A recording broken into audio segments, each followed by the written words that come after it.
안녕하십니까, 이진우입니다. 좀 전쟁도 끝나고 산불도 좀 잡혔으면 하는 생각을 주말 내내 했었는데 둘 다 좀 아직은 잡히지 않고 있습니다. 러시아의 우크라이나 침공 사태 길어지고 있고요. 그래서 유가와 금값도 계속 오르고 있고 글로벌 증시도 불안한 장세를 이어가고 있습니다. 오늘 우리나라 주식시장도 예전 같으면 폭락이라고 할 만큼 지수의 낙폭이 깊습니다. 이번 우크라이나 사태는 과거에 경험한 지정학적 긴장과는 좀 달라진 점들도 있다고 해서 앞으로 이게 어떤 변수가 되고 어떻게 흘러갈지를 예측하기에 괜찮은 이야기인 것 같아서 오늘 센터뷰 시간에 좀 들어보려고 합니다. 공급망 붕괴와 다양한 걱정거리들이 한꺼번에 나오고 있다는 이야기 들어보겠습니다. 전자책 업체 중에 리디북스라고 하는 플랫폼이 있죠. 이 플랫폼을 운영하는 리디라는 스타트업 회사가 국내 콘텐츠 플랫폼 스타트업 가운데는 처음으로 기업 가치 10억 달러, 즉 1조 원 이상의 가치를 의미하는 유니콘 기업에 등극했습니다. 오늘 블루칩 신기 시간에는 리디라는 회사에 대해서 한번 살펴보겠습니다. 손에 잡히는 경제 플러스 광고 듣고 시작합니다. 아주 긴 시간으로 보면 가끔씩 지정학적 변수들, 긴장들, 가끔은 또 전투 전쟁이라고 표현하는 그런 대치 상태가 있긴 있었죠. 그런데 최근에 우크라이나 러시아 사태는 과거에 경험한 지정학적 긴장과는 다른 면들이 꽤 있다고 합니다. 오늘 센터뷰 시간에는 신영증권 김학균 리서치 센터장으로부터 이 얘기 좀 들어보겠습니다. 어서 오십시오. 네, 안녕하십니까. 이게 주말을 넘기기가 좀 불안합니다. 네. 주말만 넘어가면 그 사이에 또 미국 시장은 많이 흔들리고 다른 나라 시장도 그렇고 월요일에 장 열면 우리나라 증시는 또 떨어져서 시작하고 네. 좋은 소식 하나도 없고 이거 예. 참. 금융시장 상황 중에 제일 눈에 좀 띄는 것부터 좀 정리를 해 주시죠. 예, 우크라이나 문제인데요. 저는 이게 좀 다른 것 같습니다. 뭐 앞으로 어떻게 해야 될지에 대해서 뭐 저도 특별한 통찰을 갖고 있지는 않은데 제가 문헌으로 보거나 아니면 이제 자본시장에서 경험했던 지정학적 긴장이 주가에 반영되는 패턴은 대체로 무력 충돌이 나타나기 전에 주가가 좀 조정을 받는 경우들이 있고요. 그 무력 충돌이 발생한 이후에는 이제 주식 시장이 반등세를 나타내는 경우들이 많아서 그래서 뭐 총성이 울릴 때 주식을 사라 뭐 이런 얘기들도 있었는데요. 러시아가 우크라이나를 침공한 게 2월 24일입니다. 그런데 지난주에 유럽 증시가 10%씩 빠졌습니다. 이 분쟁의 당사자인 러시아 증시가 아니고요. 그 프랑스라든가 아니면 독일 증시가 10% 빠졌으니까 굉장히 후행적인 반응이고요. 또 그 유럽에서 이슈가 되고 있는 천연가스 가격도 유럽에서 거래되는 가격은 지난주에 100% 급등을 했습니다. 한 주 동안? 한 주 동안 2배가 오른 두 배가 올랐다고요? 거죠? 천연가스가? 그렇습니다. 그러니까 이게 예전에는 굉장히 우리가 늘 마음이라는 게 어떤 일이 생기기 전에 이제 불안하죠. 근데 막상 어떤 일이 무력 충돌이 벌어졌을 때는 우리가 뭐 걸프전의 사례도 그렇고 또 이제 9.11 테러와 같은 정말 생각지도 못했던 물리적 공격도 그랬는데 지금의 경우는 굉장히 후행적으로 반응을 한다라는 게 어쨌든 과거와 좀 다른 것 같고 저는 금융시장의 반응이라는 게 이런 지정학적 위험에 대해서 거의 다 학습 효과대로 반응한다고 생각합니다. 금융시장이 굉장히 모든 가능성을 자산 가격에 투영을 해서 보려고 노력을 하지만 지정학적 긴장에 대해서 금융시장이 무슨 통찰이 있겠어요. 과거에서 나타났던 일들을 가지고 판단을 하는 건데 이제 비슷한 역사적 사례가 1914년도에 이제 유럽에서 1차 세계대전이 벌어졌을 때 그 당시에 미국의 증권거래소가 몇 달 동안 휴장을 했었습니다.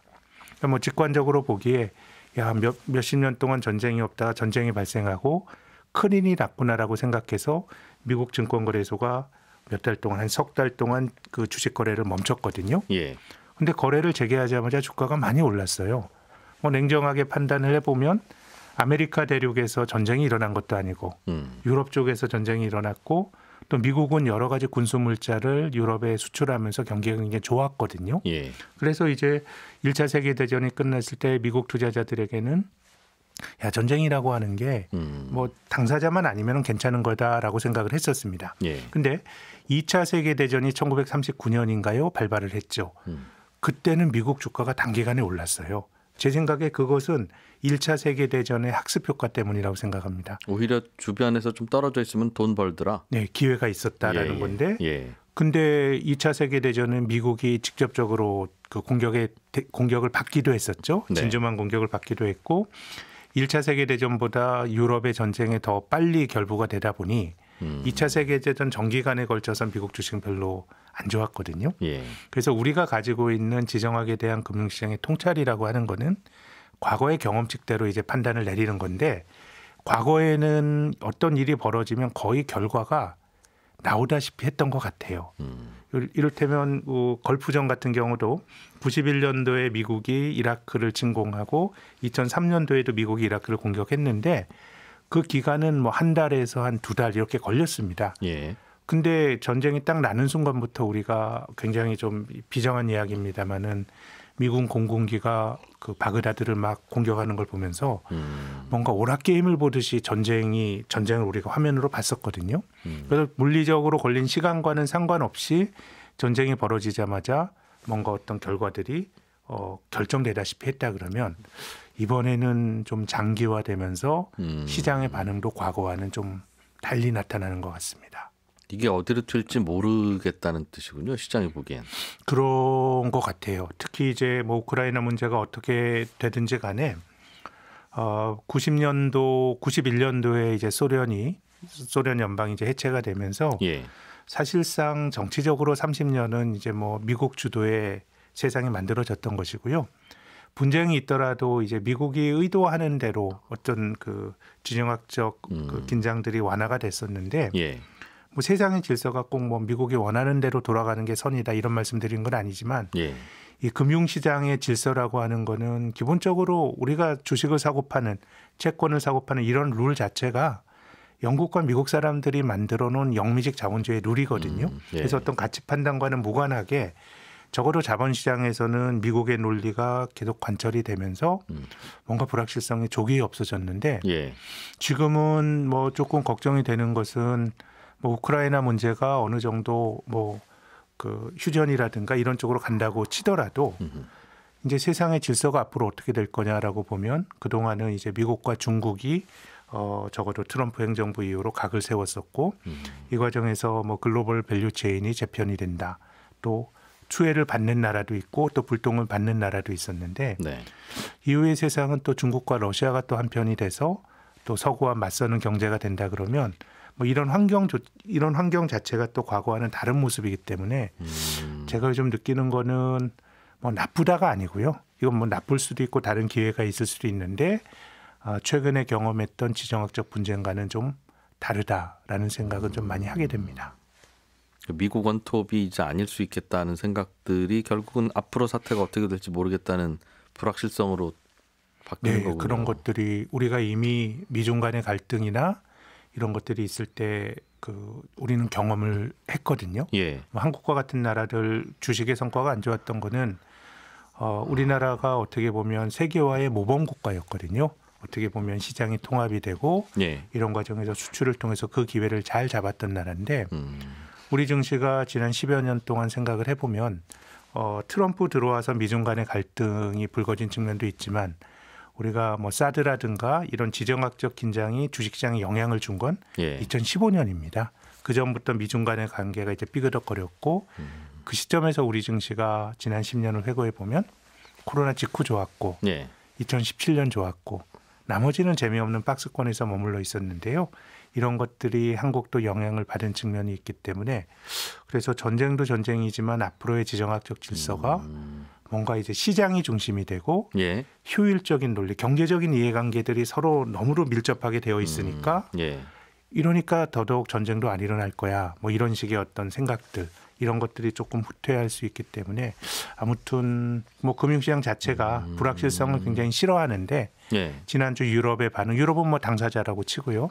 오늘 우리 주가가 이렇게 좀 많이 떨어지고 환율도 많이 올라가는 것도 불확실성 그 자체에 대한 어떤 주가의 반영 과정이다라고 생각이 듭니다. 이러다 말겠지가 아닐 수도 있다는 생각이 자꾸 드는 모양이죠. 한 30년 동안은 이러다 말겠지. 혹은 어떤 분쟁이 시작되는 순간 거의 가는 어떤 경로가 좀 가시적으로 보였다 그러면 미국이 나섰으면 뭐 대강 마무리 되겠지 또 이런 생각. 이번에는 조금 굉장히 다른 경로가 나타나는 것 같아요. 쉽게 요약하면 세상이 더 안 좋아진 겁니까? 그렇게 봐야 되겠어요? 효율성의 관점에서 보면 그런 것 같습니다. 우리가 뭐 인플레이션이나 이런 것도 아주 공교롭게도 코로나라고 하는 일이 터지면서 인플레이션이 생겼는데 저는 이제 그 세계 인플레이션의 역사를 보면 우리가 일반적으로 경기가 좋고 노동자들의 임금이 올라가고 그런 어떤 과수요 때문에 인플레이션이 생긴다라고 생각할 수도 있는데요. 역사적으로 보면 큰 인플레이션이 생겼던 게 전부 공급난과 관련됐던 것 같아요. 그러니까 미국의 인플레이션은 인플레이션의 물가지수의 역사가 미국이 제일 기니까요. 미국을 가지고 보면 글로벌 경제가 제대로 된 인플레이션을 겪었던 게 1차 세계대전 전후였고요. 2차 세계대전 전후에도 있었고요. 그리고 70년대 하이퍼 인플레이션입니다. 근데 역사적으로 보면 1차 세계대전 전후와 2차 세계대전 전후 하이퍼 인플레이션의 70년대가 경기가 뭐 그닥 미국의 성장률이 그닥 높지 않았어요. 그래서 수요가 좋아서 인플레이션이 올라간 측면보다는 뭐 70년대 우리가 경험하고 있는 것처럼 뭐 이제 국제 유가가 많이 올랐죠. 그것도 어쨌든 뭐 이제 중동 전쟁과 결부가 된 어떤 중동의 어떤 내셔널리즘의 부각이 영향을 준 측면이 있고요. 1차 세계대전 때는 뭐 그때 경제 데이터가 거의 없어서 말씀드리기가 어려운데 2차 세계대전 전후했을 때도 이제 미국이 그 여러 가지 그 경제적 자원을 무기 만드는 데 쓰다 보니까 다른 물가들이 많이 올라갔다고 말할 수가 있거든요. 그러다 보니까 제대로 된 인플레이션이라고 하는 것은 어떻게 보면 이 공급 측면에서 문제가 생길 때 나타났던 것 같아요. 지난 100년을 놓고 보면. 요즘에도 또 그렇죠. 공급 때문에 나타나는. 공급이죠.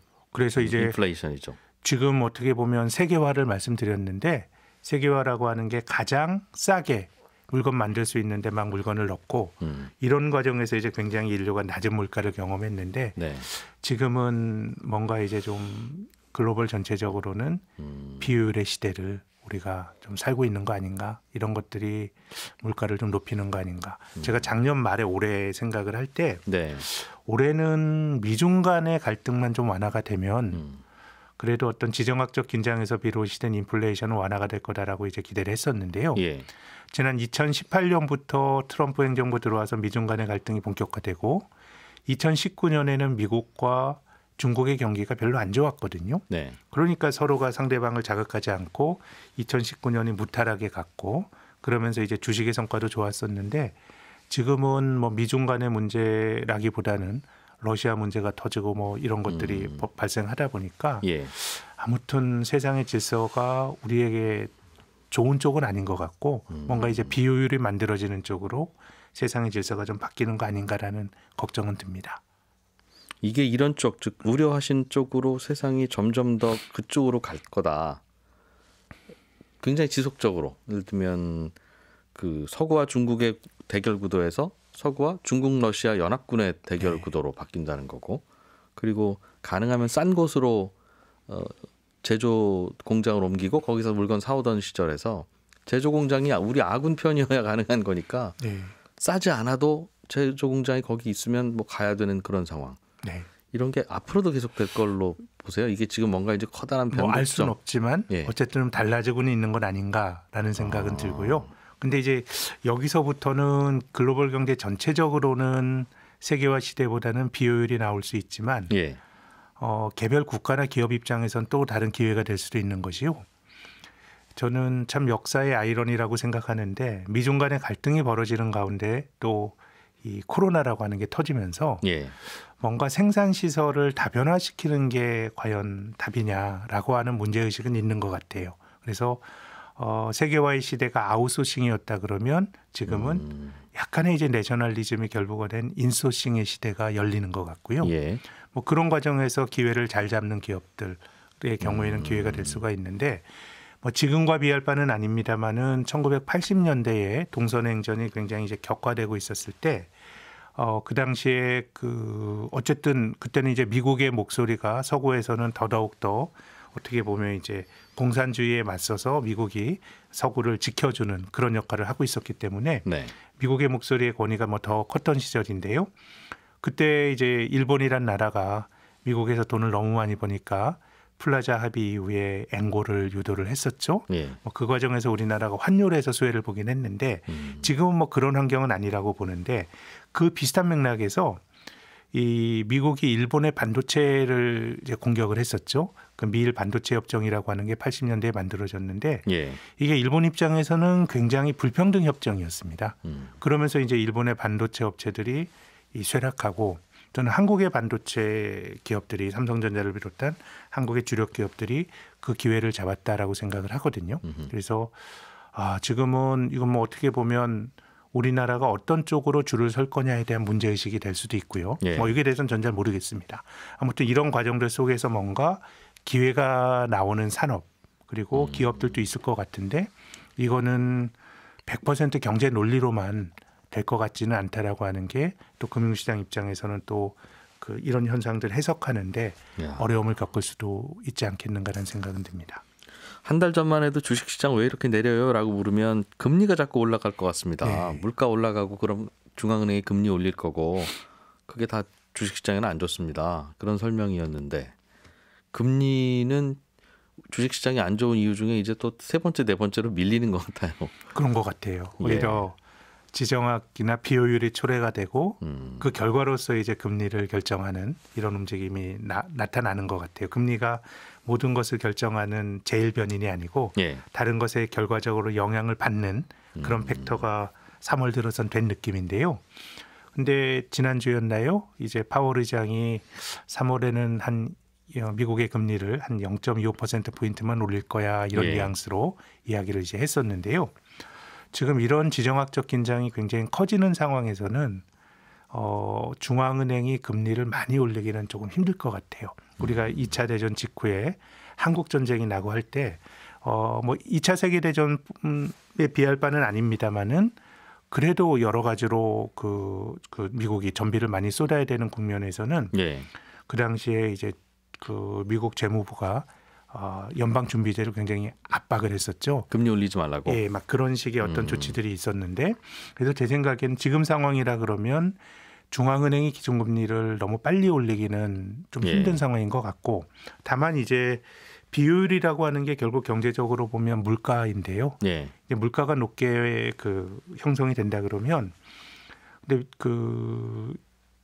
채권 투자하는 사람들은 중앙은행의 기준금리로 보지만 물가가 올라간다라고 하는 거는 돈으로 이자를 받는 채권의 가치가 떨어지는 거거든요. 예. 그래서 인플레에 대한 기대 심리가 굉장히 높게 유지가 된다 그러면 시장 금리는 굉장히 많이 올라갈 수가 있을 것 같아요. 올라가는 힘으로 장기 금리 말씀. 장기 금리가 이제 미국이 결정하는 미국 연방준비제도가 결정하는 금리는 하루짜리 금리고요. 예. 우리나라 한국은행이 결정하는 기준금리는 만기가 7일짜리인 금리입니다. 예. 만기가 짧은 금리야 뭐 중앙은행이 통화정책을 통해서 어느 정도 컨트롤할 수 있는데 이 만기가 10년, 30년이 되면 이건 뭐 중앙은행가들이 결정할 수 있는 금리는 아닙니다. 시장이 예측하는 그렇죠. 10년 후의 경제 성장률. 성장률과 혹은 뭐 인플레이션 뭐 이런 것들이 되겠죠.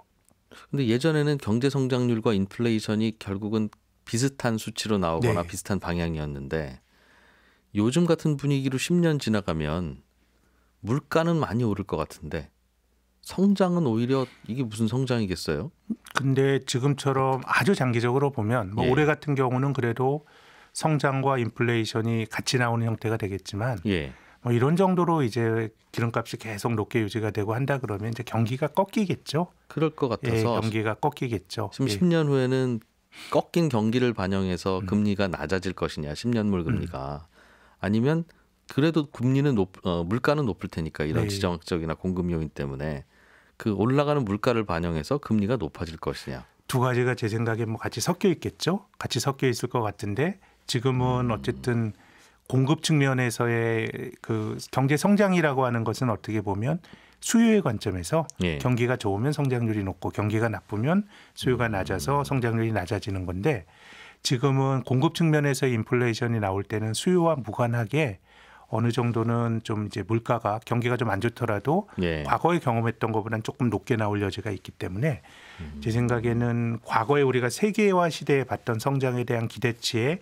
맞는 금리보단 금리가 조금 더 높게 형성이 될 수가 있고요. 저성장임에도 불구하고 그렇죠. 그래서 예. 일반적으로 장단기 금리 차가 확대가 되는 거는 사람들이 이제 경기에 대한 확신이 있을 때 이런 일들이 발생한다라고 얘기를 했었는데 예.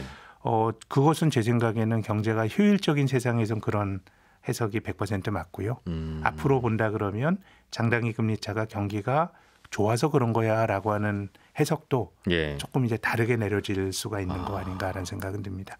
아무튼 저는 중앙은행이 굉장히 강하게 긴축을 하고 예. 이런 식의 움직임들은 조금 완화가 되는 쪽으로 가지 않을까라고 생각을 합니다. 지정학적 긴장이 높아지는데 내부적인 인플레이션을 잡기 위해서 특히 인플레이션이 공급난에서 비롯되는 거라 그러면 중앙은행이 금리를 강하게 올리면서 좀 경제 주체들을 불안하게 하는 그런 것들은 조금 후퇴하지 않을까라는 생각을 갖고 있습니다.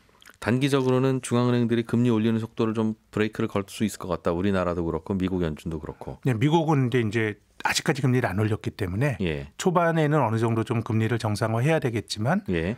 1년 후년 후에 금리 기준금리에 대한 기대치는 낮아질 거다. 예, 전 한두 달 전보다 낮아질 가능성이 높다고 봅니다. 그럼 뭐 또 주가는 또 거기에 대해서 또 반응을 할 수도 있다고 하겠죠. 봅니다. 야, 설명해 주신 거 들으니까 지금까지는 인류가 한 최근 10년간은 저성장 저물가와 싸웠는데 이제는 저성장 고물가와 싸워야 되는 때가 왔구나. 그게 더 힘들 것 같다는 생각이 드네요. 안 좋은 조합이죠. 네. 굳이 둘 중에 싸우자면 차라리 저성장 저물가가 싸우기가 낫습니까? 편하고.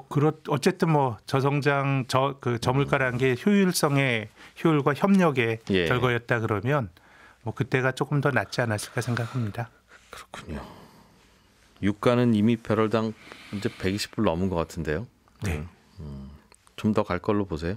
뭐 환율이나? 단기적으로는 저는 뭐 갈 거라고 보는데요. 지금 한 130불 정도 가게 되면 예. 이제 유가가 빨리 올라갈수록 경기가 충격을 더 빨리 받을 수가 있어가지고요. 수요도 좀 모든 게 줄기는 계속 줄겠죠. 올라가기 힘들 것 같습니다. 또 이걸 또 어떤 정치의 논리로 보면 이제 미국의 셰일 오일이 과거보다는 한 20% 생산을 덜 하고 있는데요. 예. 그 공급량을 또 얼마나 늘릴 거냐 이런 것도 또 생각해 볼 수 있는 포인트라고 봅니다. 신영증권의 김학균 리서치 센터장이었습니다. 고맙습니다. 감사합니다. 블루칩 기업들의 이슈 그리고 그 이면의 이야기를 살펴보는 블루칩 신기주 시간입니다. 새로 떠오르는 기업들을 하나하나 배워보면서 또 세상 흘러가는 방향을 짐작할 수 있는 유익한 시간 북저널리즘의 신기주 이사와 함께합니다. 어서 오세요. 네, 안녕하세요. 네, 예. 유익하다니 즐겁네요. 네. 예, 이게 사실 뭐 이 회사야 알아도 그만 몰라도 그만인데 요즘 이제 세상이 주목하는 기업들을 하나하나 열어보다 보면 네. 그 세상이 이런 걸 관심 갖고 있고 이런 그렇죠. 쪽으로 흘러가고 네. 있구나. 네. 그러니까 기업 이야기를 빙자한 세상 이야기죠. 세상 트렌드 얘기, 네, 미래 이야기. 오늘은 전자책 회사를 하나 가져오셨네요. 그러게요. 사실 전자책이라는 게요. 예. 10년 전만 해도 이제 종이책에서 전자책으로 다 바뀐다고요? 예. 이랬는데 사실 이제 새로운 게 아니잖아요. 뉴미디어가 아니에요. 근데 사실 10년 전에 2008년이니까 뭐 15년 전이죠.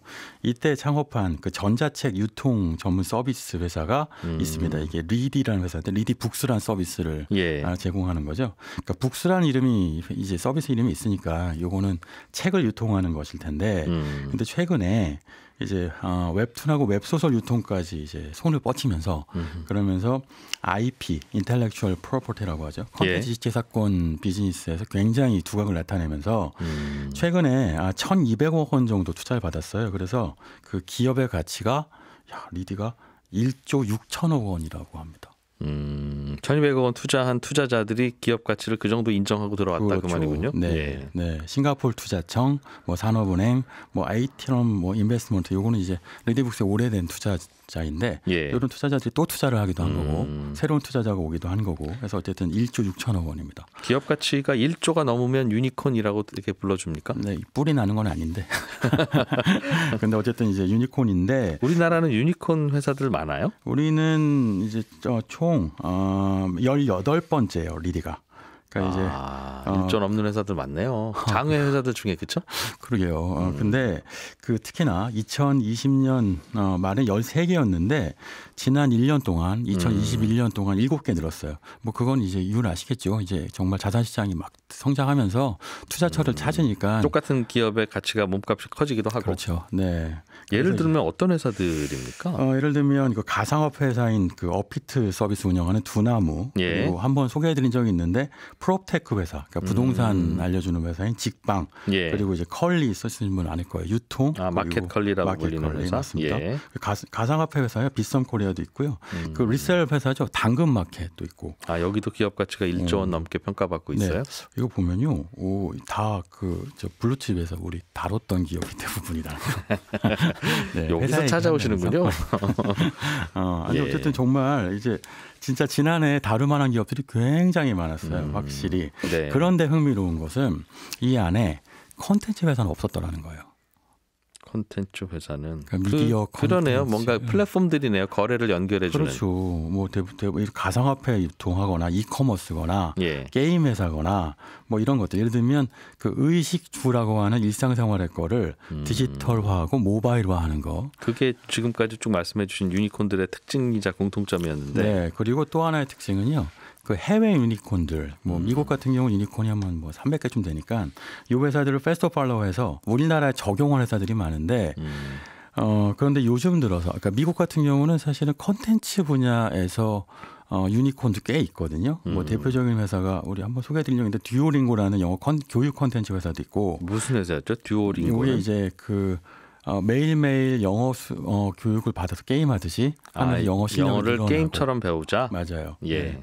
그리고 사실 흥미로운 기업이 있던데 저도 이거 취재하면서 알아내는데 아이유노 SDI라는 회사가 있는데 예. 왜 넷플릭스니 디즈니 플러스 보면 자막 달려 있잖아요. 예. 이 자막을 누가 할까 했는데 이 자막을 대신 자막과 더빙을 맡는 회사인데 컨텐츠 번역 부분 1등이어서 글로벌 번역 시장 점유율이 15%랍니다. 그래서 여기도 이거는 사람들 잔뜩 모아놓은 회사겠어요. 그러게요. 일단 물론 요즘이야 이제 인공지능으로 뭐 번역도 하지만 어쨌든 감수를 할 테니 예. 아이노 SDI가 이 시장에 뭐 사실 15%면 엄청난 거죠. 예. 이 시장을 글로벌하게 차지하고 있으니까 또 유니콘. 근데 한국은 컨텐츠 회사에 대한 유니콘이 없으니까 사실은 투자자들도 컨텐츠는 돈이 안 돼. 뭐 이렇게 생각하는데 리디가 딱 깬 거죠. 그게 그 이제 뒤를 따라가는 콘텐츠 회사들한테는 굉장히 좋은 이제 시그널이 됩니다. 리디라고 하는 회사는 리디북스라는 그 전자책 솔루션으로 세상에 나오는 책을 전자책으로 바꿔 놓을 테니 그거를 그 솔루션을 통해서 보세요 하는 거죠. 네, 원래는 그렇게 시작했죠. 2008년도 창업할 때만 해도요. 예. 그러니까 이제 교보문고니 알라딘, 예스24 이런 데 가갖고, 그러니까 이제 말하자면 이런 책 우리가 전자책으로 내겠다. 뭐 이렇게 출판사들 찾아다니고, 예. 뭐 이랬던 회사였는데 이제 10년 만에 이제 모든 출판 서점이 다 전자책을 내잖아요. 예. 그러니까 지금 현재 전자책 내는 회사가 30군데가 넘는다고 해요. 그러니까 레드오션화 되어 있는 거죠. 30군데라면 전자책 솔루션을 하는 회사에서 예. 그래서 출판사들한테 가서 우리 솔루션을 활용해서 전자책 내세요 하는 회사가 30개 전자책 종류가 그렇게 많다는 거네요, 그렇죠? 그렇죠. 근데 우리가 아는 건 몇 개 안 되지만 그러나 사실은 말하자면 있는 컨텐츠를 전자책화하는 거니까. 예. 근데 이 시장을 먼저 들어갔던 건 리디였는데 이게 일단 저는 그러니까 10수년 전에만 해도 이제 아무도 종이책을 안 갖고 다닌다고 2020년대에는 들었는데 사실 그럴 리가 없었던 거죠. 네. 그러니까 시장이 완전히 바뀌지 않으니까 리디가 2019년에 이른바 피보팅을 합니다. 그러니까 피보팅 했던 게 뭐냐면 웹툰, 웹소설을 유통하는 걸로 회사의 주력을 바꾸는데 이게 신의 한 수여서 대박이 난 거죠. 웹툰, 웹소설을 작가들을 모아서 네. 이 리디라는 단말기를 통해서 배포한다. 그렇죠. 네. 근데 그게 굉장히 인기였던 모양이네요. 그러게요. 이게 사실 네이버, 카카오도 그 왜 해외 뭐 캐나다의 웹소설 회사를 인수했느니 뭐 북미에 뭘 인수했느니 웹툰, 웹소설을 열심히 인수하잖아요. 예. 이게 뭐 그렇게 얼마나 대단한 건가 싶지만 이게 그 요즘 보면 그 TV 방송국에서 하는 드라마 다 웹툰, 웹소설이 원작인 경우들이 많고요. 예. 이제 또 뭐 영화도 마찬가지고요. 그러니까 이제 소설과 웹툰 그리고 웹소설 이런 것들이 이른바 컨텐츠 밸류 체인, 그러니까 소설 웹툰에 가서 영화하고 드라마 만들어지는 이거의 예. 시작점인 거죠. 그러니까 1차 컨텐츠, 2차 컨텐츠가 있는데 1차 컨텐츠를 지배하면 그럼 2차 컨텐츠 전체 이 컨텐츠 밸류 체인을 지배할 수 있으니까 요거에 이제 관심을 갖는데 문제는 네이버, 카카오는 해외 기업들을 인수하는 거예요. 근데 리디의 경우에는 자체적 플랫폼을 만드는 데 성공한 거죠. 그게 이제 많다라는 건데 예. 이런 걸 만들어서 심지어 국내 시장뿐만 아니고요. 해외 시장도 확 나가니까 밸류가 다 높아지는 거죠. 인수도 좋지만 그러니까 리디처럼 웹툰 플랫폼을 만들어서 성공시키면 직접 만들었다는 네, 거죠. 그렇죠. 그러면 이제 밸류가 달라지는 거죠. 책 보러 오는 사람들이 꽤 있으니 그분들한테 그렇죠. 웹툰이랑 웹소설을 보여줬더니 책 안 읽고 그거 읽으시더라고요. 이게 약간 디테일을 말씀드리면 웹 소설의 경우에는요, 이미 그 리디북스가 꽉 잡고 있는 시장이기도 했어요. 그러니까 이제 아시다시피 그 출판 시장은 소설과 비소설로 나누는데 소설 좋아하는 분들이 훨씬 많잖아요. 근데 예전에는 이제 뭐 어떤 소설가의 무슨 소설 이 종이책으로 나오기 기다렸는데 이제는 이제 웹 소설 형태로 소비하는 분들이 훨씬 많아진 거죠. 그러니까 이게 출판 시장은 한 7조 원 정도 보거든요. 근데 거기서 이게 줄고 있는데 전자책이 그거를 약간 비중상으로 성장세여서 지지를 한다고 하는데 사실은 이걸 디테일을 보면 전자책 매출의 70%가 뭐 로맨스 소설, 판타지 소설 같은 웹 소설인 거예요. 그러니까 여기서 거의 매출이 다 나오는 거죠. 근데 리디북스의 경우에는 단말기도 있고 그러니까 전자책을 판매하니까 그러니까 웹 소설 분야 꽉 잡고 있었어요. 그러니까 이걸 딱 보고 웹 소설이 우리한테 가장 돈이 되고 전자책 출판은 잘 돈이 안 되는데 그러면 웹 소설 플랫폼을 아예 만들고 또 요거 갖고 사실은 다들 웹툰 만드니까 웹툰 만드는 플랫폼도 만들까? 이어서 웹툰 만드는 플랫폼을 만든 게 바로 많다라는 건데 이게 약간 특징이 재밌어요. 뭐냐면 그 네이버나 카카오에 있는 웹툰 플랫폼을 사용하시는 청취자분들 아실 텐데 그 편당 구매를 하거든요. 그렇죠. 요거 볼 거면 사고, 요거 맞아요. 다음 거 볼 거라도 또 사고. 뭐 사실 한 5편 무료 한 다음에 6편째를 보게 만드는데 너무 궁금하니까 보게 만들죠. 그러니까 이게 사실은 근데 그 많다의 경우에는 구독 형태예요. 한 달에 얼마 내면 자유롭게 보는 맞아요. 뷔페식. 그렇죠. 이게 이제 그 넷플릭스 형태라고 얘기하는데 어쨌든 특히 장르가 되게 다양하거든요. 그러니까 다른 웹툰과 달리 여기서는 뭐 정말 딴 데도 볼 수 없는 뭐 SF물 또는 뭐 BL물이라고 하는 것 뭐 등등 여러 가지 물들이 있어서 말하자면 월 정액을 내면 여러 가지 장르의 콘텐츠를 볼 수 있다 해서 만족감을 주고요. 거기에 이제 그 아마 웹소설 웹툰 좋아하시는 분들은 아실 텐데 상수리 나무 아래서라고 하는 유명 웹툰이 있는데 요게 정말 공전의 히트인데 요거를 보려면 또 월 정기 구독을 해야 되는 거예요. 요것만 다 한 500원어치 사서 보고 이게 안 되는구나. 그것도 함정이죠.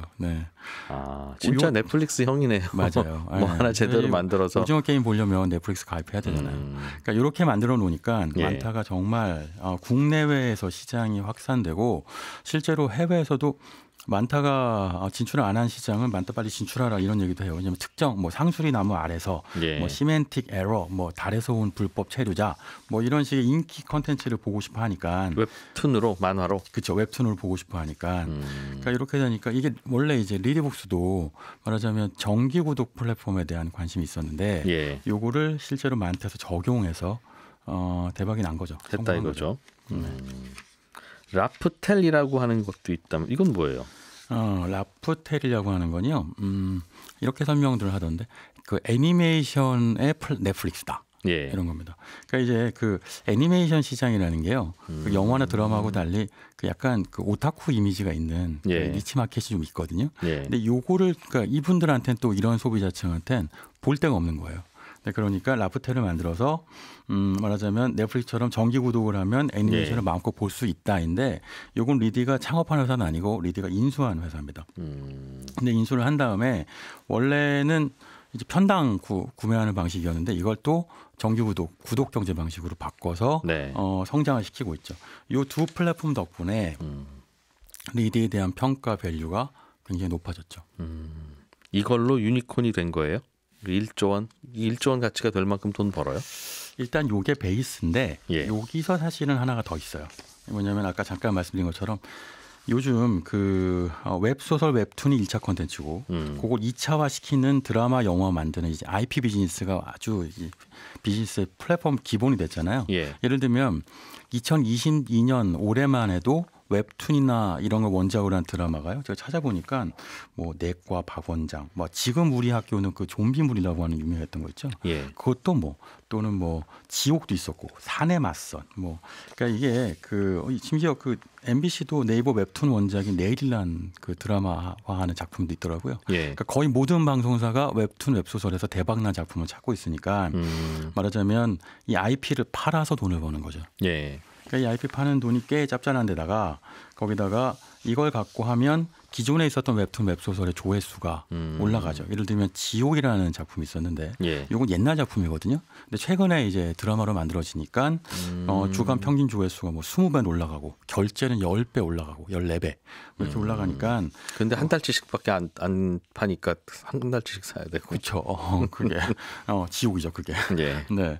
어쨌든 그런 것들 때문에 말하자면 콘텐츠가 선순환시키니 그러니까 이 웹툰 웹소설을 꽉 잡는 쪽이 특히나 정말 헐리우드가 아니라면 예. 이 영역을 잡는 시장 쪽에서 밸류체인을 잡게 되는 건데 그래서 리디는 최근에는 뭐 테라리움 어드벤처라고 하는 이제 웹 소설 갖고 웹툰을 만든다고 해요. 요건 이제 게임 개발자가 만든 어떤 게임 관련된 판타지물인데 이게 또 웹툰이 되면 웹툰에서 성공하면 또 드라마가 되고 영화가 되고 예. 이런 밸류체인을 계속 개발하고 있는 거죠.